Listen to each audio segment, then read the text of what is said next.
আজকের এই প্রেস ব্রিফিংয়ে উপস্থিত হওয়ার জন্য আপনাদের জানাচ্ছি আন্তরিক অভিনন্দন। প্রিয় সাংবাদিক বন্ধুগণ, শুরুতেই আমরা মাইলস্টোন স্কুল এন্ড কলেজে শিক্ষার্থীদের নিহত হওয়ার ঘটনার শোক প্রকাশ করছি। আহতদের সুস্থতার জন্য দোয়া করছি। একই সঙ্গে সরকারকে প্রয়োজনীয় উন্নত চিকিৎসা ব্যবস্থা গ্রহণ করার জন্য আহ্বান জানাচ্ছি এবং যারা নিহত হয়েছেন তাদের আত্মার মাগফিরাত কামনা করছি এবং তাদেরকে পরজীবনে সুন্দর জীবনের কামনা করছি। বাংলাদেশের জনগণের নতুন রাজনৈতিক বন্দোবস্তের আবেগ উচ্ছ্বাস ও প্রবল প্রত্যাশা ছিল। একই সাথে জনমানুষের অস্বস্তি, অনিশ্চিত উদ্বেগ, হতাশা পরিলক্ষিত হচ্ছে। মতানৈক্য, বৈচিত্র্যের মধ্যে ঐক্য, রাজনৈতিক সৌন্দর্য সৃষ্টি করে রাজনৈতিক দলগুলোর অন্তর্কলহ, ঝগড়া বিবাদ, জনমনে বিচার, সংস্কার ও নির্বাচন নিয়ে সংশয় সংঘাত সৃষ্টি হয়েছে। মমের ঘটনা সরকার ও রাজনীতিকে প্রশ্নবিদ্ধ করেছে। রাজনৈতিক দলগুলোর অশালীন বক্তব্য, অশালীন ভাষা ব্যবহার রাজনৈতিক সংস্কৃতি পূর্ণ ধারার প্রতিচ্ছবি বলে মনে হচ্ছে। সংস্কার, বিচার ও নির্বাচন নিয়ে অন্তর্বর্তী সরকার জনআকাঙ্ক্ষার প্রতিফলন ঘটাতে পারেনি। নতুন রাষ্ট্র কাঠামোর ব্যাপক সংস্কার করার চেষ্টায় নিজস্ব দর্শন বাস্তবায়ন করতে গিয়ে ঐক্যমত্য কমিশন ও রাজনৈতিক দলগুলোর সংলাপ অব্যাহত থাকলেও মৌলিক সংস্কার ইস্যুতে রাজনৈতিক ফ্যাসিস্টদের দোষকদের বিচারের আওতা আনতে পারেনি। প্রতিবেশী দেশ অনৈতিকভাবে কেবল খনি শেখ হাসিনা তার দলগুলোকে আশ্রয় দেয়নি, বাংলাদেশের বিরুদ্ধেও নানা ষড়যন্ত্রে প্রত্যক্ষ মদত যোগাচ্ছে। কার্যক্রম ঘোষণা করা হলেও দলের নেতা কর্মীরা সামাজিক যোগাযোগের মাধ্যমে প্রকাশ্যে ঘোষণা দিয়ে গোপালগঞ্জে এনসিপির উপর হামলা করেছে এবং নানা প্রকার ষড়যন্ত্রে লিপ্ত রয়েছে। দেশের রাজনৈতিক এই পরিস্থিতিতে খারাপ প্রসেসে মনে করে এক, আগামী 5 আগস্টের মধ্যে জুলাই ইসলাম ঘোষণা করতে হবে। 2, সরকারের সকল গুম, খুন, গণহত্যা ও অপকর্মের বিচার দৃশ্যমান করতে হবে।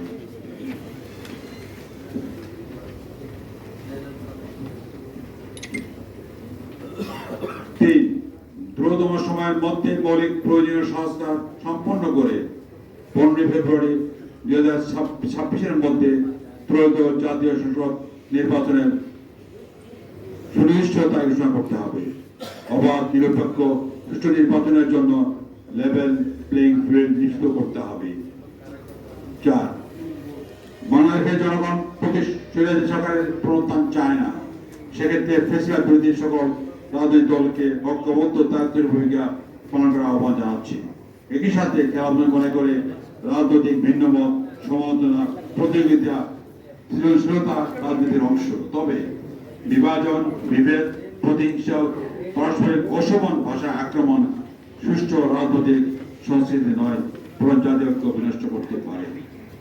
5, বাংলাদেশের রাজনীতি ইসলামী শক্তির ভূমিকা পালনের লক্ষ্যে ইসলামী দল ও মস্তক সময়ের ঐক্যের উপর সবিশেষ গুরুত্ব দিয়ে আসন্ন জাতীয় সংসদ নির্বাচনে প্রতিটি আসনে বিপরীতে একজন মাত্র প্রার্থী দেওয়ার প্রচেষ্টা অব্যাহত রাখার দৃঢ় সংকল্প ঘোষণা করছে। 6, ক্লাব মজলিস ত্রয়োদশ জাতীয় সংসদ নির্বাচনে আসন আগস্ট মাসের মধ্যে 300 আসনে পর্যায়ক্রমে প্রার্থী ঘোষণার সিদ্ধান্ত নিয়েছে। ইতিমধ্যে 100 আসনে প্রার্থী ঘোষণা করা হয়েছে। আপনাদের সবাই ধন্যবাদ।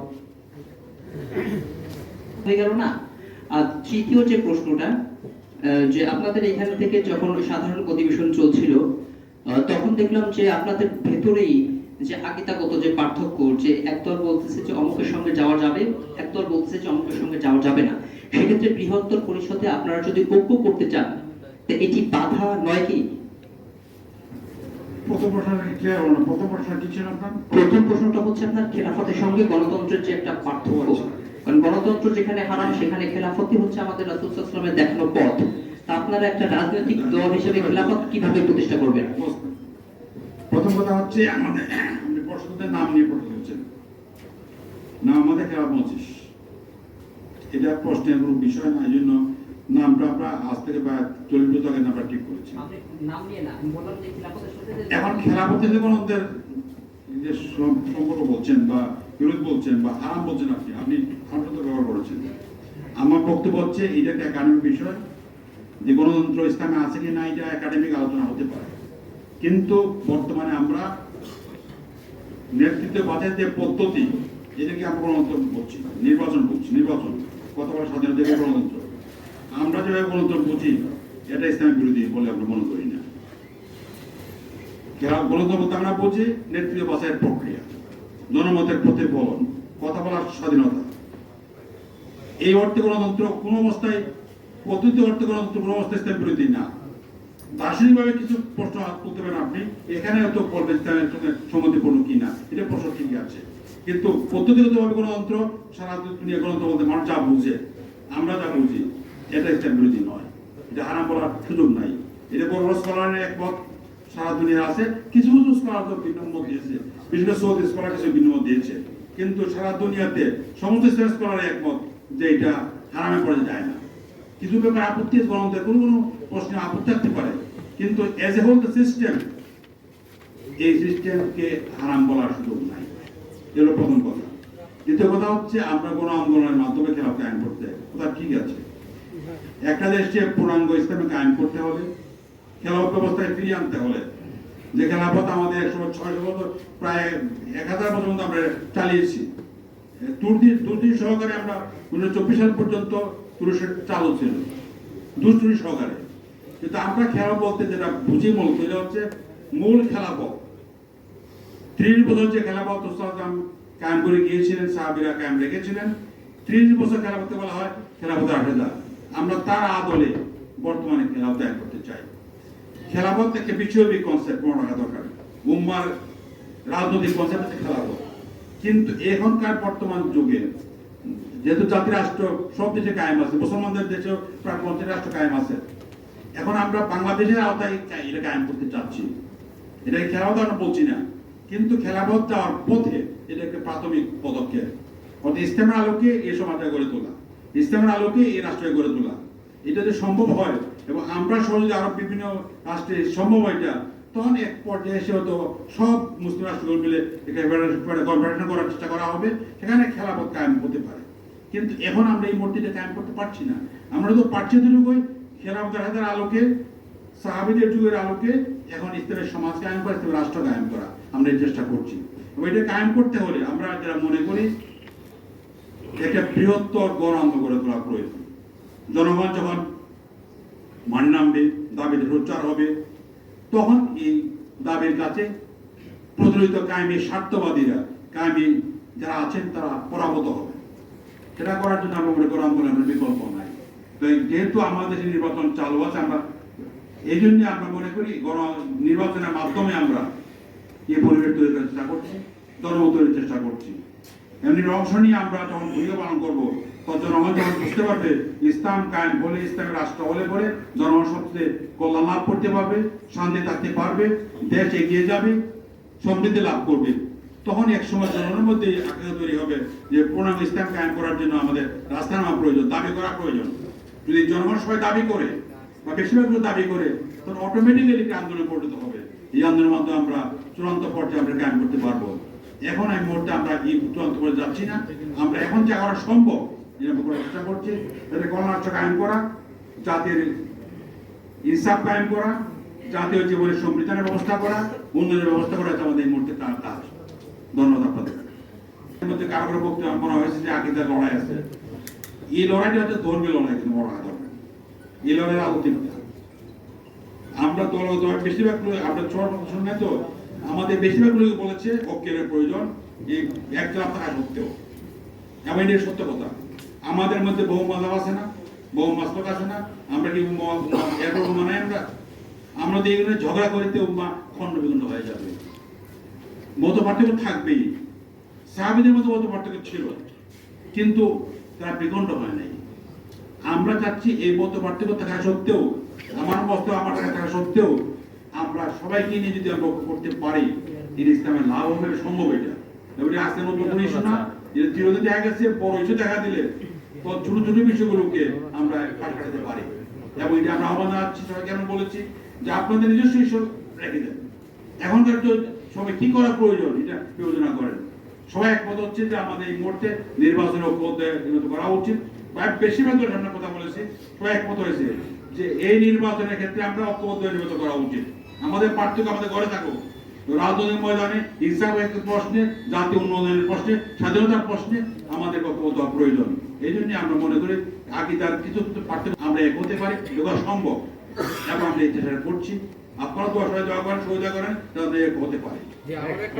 মানবাধিকার একটি অফিস হবে, এই ধরনের একটা সিদ্ধান্ত সরকারের পর্যায় থেকে আসছে, এবং এই মানবাধিকার অফিসের বিরুদ্ধে বাংলাদেশের মোটা দাগে সবগুলো ইসলামিক দলই, আপনারা সহ সবাই আসলে একটা সরব অবস্থানে আছেন যেটার বিরোধী। তো যেহেতু আমরা একটু আগে শুনলাম যে খেলাফত মজলিস 5 আগস্টের পরবর্তী সময় সবচেয়ে বেশি অন্যান্য রাজনৈতিক দল তাদের সাথে বসেছে, এবং একতাবদ্ধ হওয়ার যে জায়গাটা, একসাথে আসলে তারা পথ চলার ক্ষেত্রে আপনাদের একটা ভূমিকা আছে। তো এখন বলেছি যে আমরা সব ইসলামের লক্ষ্য চাই, এর মধ্যে জামাত ইসলাম তো আছে, কারণ মাঠে জামাতকে ইসলাম দল মনে করে, অনেকেই মনে করে জামাতই বোধ সব, কিন্তু আমরা যারা সবাই মিলে আমরা যদি ঐক্য না করতে পারি, ঐক্য হবে না। ঐক্য যদি করতে চাই আমরা, জামাতকে বাদ দিয়ে ঐক্য করা যাবে না, এটা কোনো বাস্তব কোনো বিষয় না। এটা আমাদের দল একমত, আমার দলের আমাদের নির্বাহী পরিষদ পুরো একমত, ওদের শুরু একমত এই প্রশ্নের সাথে। এদের এটা কোনো সমস্যা হবে না মনে করি। ভিন্ন মত থাকতেই পারে, এটা সব দলই থাকে, এটা চিত্র না। ভিন্ন মতের বাইরে প্রকাশটা বলে চলেছিল ফোরামে, তো আপনাদের সামনে শুনেছে কথা, এগুলো ফোরামের বিষয়। আর সিদ্ধান্ত হয়েছে আমাদের, আমরা ঐক্যবদ্ধ হওয়ার চেষ্টা করবো এবং জামাতকে সবাই ঐক্যবদ্ধ হবো। এটা কর্মীদের পারস্পরিক সম্পর্ক যদি খারাপ থাকুক, এটা ভালো করতে হবে। কারণ আমরা যেটা চাচ্ছি, এক ভ্রাতৃত্ব বন্ধনে আমরা এগিয়ে চলার চেষ্টা করি। দল আরো ভিন্ন হতে পারে, আমার দৃষ্টিভঙ্গি ভিন্ন হতে পারে, কমিউনিটি ভিন্ন হতে পারে, কিন্তু জাতীয় প্রশ্নে, ইসলামের প্রশ্নে আমরা এক অভিন্ন থাকা উচিত। এবারে সম্ভব এটা। দ্বিতীয়ত প্রশ্ন করলেন প্রসঙ্গে, এটা নিয়ে আমরা ইতিমধ্যে মিছিল করেছি, প্রতিবাদ জানিয়েছি, বিবৃতি দিয়েছি, আমরা করেছি। এমনকি আমরা বিভিন্ন পর্যায়ে আলোচনা করেছি, এবং কি এই প্রশ্নে দুদিন আগে আমি শফিকুল আলমের সাথে কথা বলেছি, এবং আপনার আদিল রহমানের সাথে কথা বলেছি। ওনারা বারবার জোর দিচ্ছেন যে আমরা তো এইসব জিনিস আমরা প্রশ্রয় দেবো না বলে নাই, আমরা বলছি আপনার এটা পান্না কি আছে, ওনারা পারেন আমাকে যে ওনারা এগ্রিমেন্টে কি করেছে, ট্যাক্সটা কি, এটা কিন্তু ওনারা পারেন না। আমাকে বলছে না পাঠাবে, কিন্তু ওনারা পাঠায়নি। আমরা স্পষ্ট বলতে চাই, তাদের সঙ্গে এই অফিসের কাজ যদি হয়, মানবাধিকারের ব্যাপারে আমাদের আপত্তির কিছু নাই, বা জুলুমের বিরুদ্ধে কথা বলা আপত্তির কিছু নাই, কিন্তু সমকামিতা, এলজিবিটি প্রমোশন করার কাজ যদি তারা করে, ভবিষ্যতে এটা বিরোধিতা করবে, এবং আমরা রুখে দাঁড়াবো, আমরা পুরোটা করে দেবো না। এই জন্য আমরা নিশ্চিত হচ্ছি না এখন পর্যন্ত যে তারা যে এগ্রিমেন্টে কি এগ্রিমেন্ট করেছে। যদি এগ্রিমেন্টে এমনকি এগ্রিমেন্ট করার পরও কথা থেকে যায়, এখন নেপাল ছাড়া পৃথিবীর আর কোন দেশ কিন্তু এগ্রিমেন্ট করার পরে এই অনুযায়ী কাজ করে নাই। নেপালে এগ্রিমেন্ট করেছিল তারা যে আপনারা আমাদের শান্তি সার্টিফিকেট চলে যাবেন, এরা শান্তি ব্যবহার বন্ধ করে দিয়েছে। এই ধরনের যদি পদক্ষেপ নিতে পারে তাহলে করা সম্ভব, কিন্তু আমার মনে হচ্ছে না এই গভর্নমেন্ট এখন তো আমাদের টেস্টে পাঠাতে পারলো না। আমরা সন্দেহ থেকে যাচ্ছি যে এই মানবাধিকার আড়ালে তারা এটাকে প্রশ্রয় দেবে কিনা, এটা সন্দেহ আমাদের আছে। এবং আমাদের এই কাজটা করার পরে আমরা কথা বলছি দলগুলোর সঙ্গে, হেফাজত ইসলামের একটা প্রোগ্রাম সামনে আছে এটাকে বিরুদ্ধে, আমরা চেষ্টা চালিয়ে যাচ্ছি। যদি এটা তারা ব্যবস্থা না নিতে পারে, এবং এটার আমার যদি আমাদের সভ্যতার সংস্কৃতিকে, আমাদের কালচারকে, আমাদের রিলিজনের তারা ক্ষতি করার চেষ্টা করে, জনগণ অবশ্যই উঠে দাঁড়াবে, আমরাও তার সাথে থাকবো ইনশাআল্লাহ। আমার একটা বলুন আপনার প্রশ্নটা কি? জি ভাই, এখানে আমরা রাজনৈতিক দুইটা অংশ, তারা দাবি করতেছে যে তারা এক অংশ দাবি করতেছে পিআর পদ্ধতিতে ভোট, আরেক অংশ বলতেছে যে না পিয়ার পদ্ধতিতে বাংলাদেশের প্রেক্ষাপট এখন কোনোভাবেই সম্ভব না, তারা পিয়ারের বিরুদ্ধে। এখন কেউ কেউ আবার রাজনীতি বলতেছে যে যারা পিয়ার পদ্ধতি চাচ্ছে তারা আওয়ামী লীগের পুনর্বাসন চাচ্ছে, তার কারণ আওয়ামী লীগের বাংলাদেশে এখনো যতই পলাতক হোক তাদের আওয়ামী লীগের যারা ভোটার একটা ভালো পার্সেন্টেজ ভোটার আছে, এই ভোটার যদি কোনো একটা অংশে ভোট দেয় তারা পিয়ারে বিপুল একটা আসন দিয়ে তারা আবার পুনর্বাসিত হবে। সেই প্রেক্ষাপটে আপনারা পিয়ারের বিষয়ে কি স্পষ্ট একটা বক্তব্য দিবেন, এটা হলো আমার একটা প্রশ্ন। আরেকটা প্রশ্ন হচ্ছে যে কেউ কেউ বলতেছে যে আগে বিচার এবং সংস্কার পরিপূর্ণ হবে তারপরে নির্বাচন। আবার একটা রাজনৈতিক অংশ থেকে তখন দাবি করা হচ্ছে যে, এবং প্রধান উপদেষ্টা নিজেও বলছেন যে এই ভোট হতে পারে হচ্ছে গেল রমজানের আগে, ফেব্রুয়ারিতে অথবা এপ্রিলে। তাহলে আপনারা সেটা কিভাবে আসলে কি সংস্কার বিচার হইলে এর মধ্যে কি হওয়া সম্ভব কিনা সংস্কার, কারণ তারা তো এই সংস্কারটা কিন্তু দেখেন সংস্কার এখন কোনো দৃশ্যমান হয়নি এখন পর্যন্ত সংস্কার বা বিচার। সেই প্রেক্ষাপটে ভোট কি ফেব্রুয়ারিতে সম্ভব, বা আপনারা স্পষ্ট কবে ভোট চান বা কবে এই আমরা বক্তব্যটা শুনলে এটা প্রশ্ন আসতো না আপনার কাছ থেকে। আমরা দাবি করেছি আগামী রমজান আগে নির্বাচন ঘোষণা করতে হবে, এটা আমরা স্পষ্ট বলেছি ডেট ঘোষণা করতে হবে। ডেটেও তো মুহূর্তে ঘোষণা করা যাবে, বলতে হবে যে এই তারিখের মধ্যে হবে, এটা ঘোষণা করতে হবে, অর্থাৎ আগামী রমজান আগে নির্বাচন করতে হবে, এটা চাচ্ছি। দ্বিতীয় চাচ্ছি আমরা বিচার দৃশ্যমান হতে হবে। বিচার শেষ করা সম্ভব নয়, এটা সবাই আমরা বুঝি, বিচার শেষ হতে অনেক সময় লাগবে, কিন্তু দৃশ্যমান হওয়া প্রয়োজন। বিশেষ করে হাসিনা এবং তার প্রধান দোষরদের বিচার দৃশ্যমান হতে হবে। এবং আমাদের আশ্বাস দেওয়া হয়েছে যে প্রসিকিউশনের পক্ষ থেকে ডিসেম্বরের মধ্যেই এর একটা বিশ্বমান হবে, তারা এটা করতে পারবে আশা করি। আরেকটা বলা হয়, আমরা বলেছি অন্যান্য যে সংস্কারের কথা বলছেন, এটা ঐক্যমধ্যে আলোচনা হচ্ছে। আমরা আশা করছি জুলাইয়ের মধ্যে এগুলো শেষ হবে এবং একটা এগ্রিমেন্ট সনদ তৈরি হবে। সনদে আমরা সবাই স্বাক্ষর করবো। এবং দৃশ্য এখানে সংস্কারের কথা দিকে একটা দিক আছে, এই মুহূর্তে গভর্নমেন্টের পক্ষে অত্যাচার করা সম্ভব, আরেকটা হচ্ছে সাংবিধানিক পরিবর্তন করা সম্ভব। এটার জন্য আর অপেক্ষা করতে হবে, যেহেতু এগ্রিমেন্ট তারা করবেন, তারা তো পার্লামেন্টের জন্য আসবেন, তাতে এগ্রিমেন্ট করেছেন সমাধান করবেন, তারা করবে এটা। আর যে কাজটা এখন করা সম্ভব, এগুলো এখন অত্যাদেশ করে ঘোষণা করতে হবে। আমরা আশা করি এটা হবে, না হলে পরে আমরা কি করতে হবে জানাবো ইনশাআল্লাহ।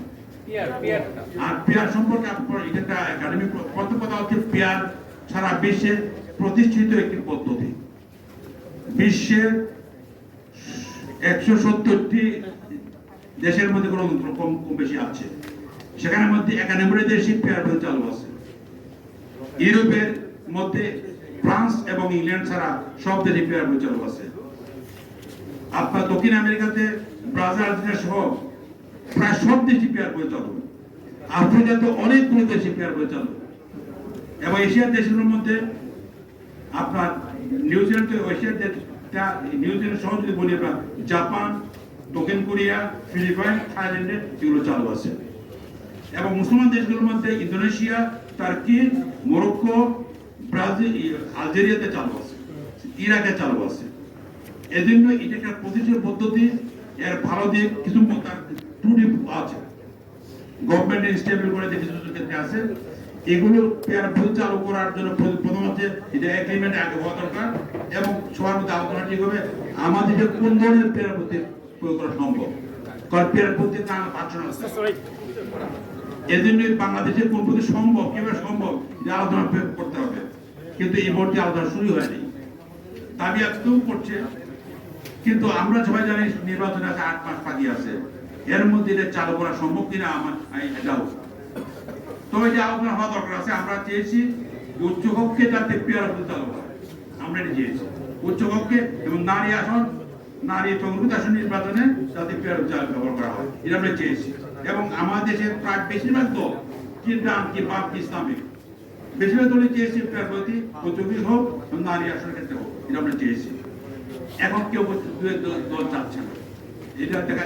যদি আমরা এটা করতে পারি, উচ্চকক্ষে আমরা করতে পারি, নারী আসন করতে পারি, তাহলে পেয়ার পদ্ধতি চালু হওয়ার একটা জানলা ওপেন থাকবে। এর মাধ্যমে পরবর্তী আলোচনা করে আমরা ঠিক করবো। নেপালে যেমন পেয়ার পদ্ধতি হয়েছে, শ্রীলঙ্কায় আসছে, সেখানে কিছু সমস্যা দেখা দিচ্ছে, এগুলো সমাধানের পথ বের করতে আমাদেরকে। এই জন্য আমরা মনে করি পেয়ার পদ্ধতি দিতে হবে, আমরা দ্বিমত করি না। কিন্তু এটা একটা এস্টাবলিশ পদ্ধতি, এটা অবৈধ পদ্ধতি, এটা বলা যাবে না যে আমরা শুনি নাই, এটা আপনাদের বলতে পারে আমি শুনি নাই, কিন্তু পেয়ার পদ্ধতি শুনে নাই যদি একজন শিক্ষিত রাজনীতিবিদ বলে এটা খুব দুর্ভাগ্যজনক কথা। পেয়ার পদ্ধতি থেকে এস্টাবলিশড সিস্টেম বর্তমান যুগের। এই জন্যই আমি মনে করি যে এটা নিয়ে আমরা দলীয়ভাবে আমাদের অবস্থান হচ্ছে যে আমরা এখন এই দাবি জানাচ্ছি না, তবে আমরা জানাচ্ছি যে এই মুহূর্তে উচ্চ পরিষদে এবং মহিলা আসন নির্বাচনের ক্ষেত্রে পেয়ার পদ্ধতি প্রয়োগ করা প্রয়োজন, আমরা দাবিটা করছি। তবে সমান্ত করার দরকার না কেন, উনি এটা দায়িত্বহীন কথা না বলে পারতেন, ভালো হতো। উনি আমাদেরকে গোড়া খাইতে দক্ষিণের মধ্যে খাইতে করছেন, দক্ষিণের মধ্যে বলতে ইসলাম বলতে পার্থক্য বুঝতে পারেন না, এটা হলো দুর্বলতা। উনার এই বয়সে আর একটু পার্থক্য বোঝা উচিত নয়, এইভাবে কথা বলা ভালো আর কি। যাই হোক, এরপরে প্রশ্ন করছে যে সনদের প্রশ্নে আমরা এখানে ঘোষণাপত্র আমরা ঘোষণাপত্র চাই এবং সনদ বলতে আমরা কি চাচ্ছি, এটা হচ্ছে এগ্রিমেন্ট হওয়ার একটা ব্যাপার আমরা চাচ্ছি, যেতে আমরা আলোচনা করছি ঐক্যমত, আমরা যা সবাই জানেন।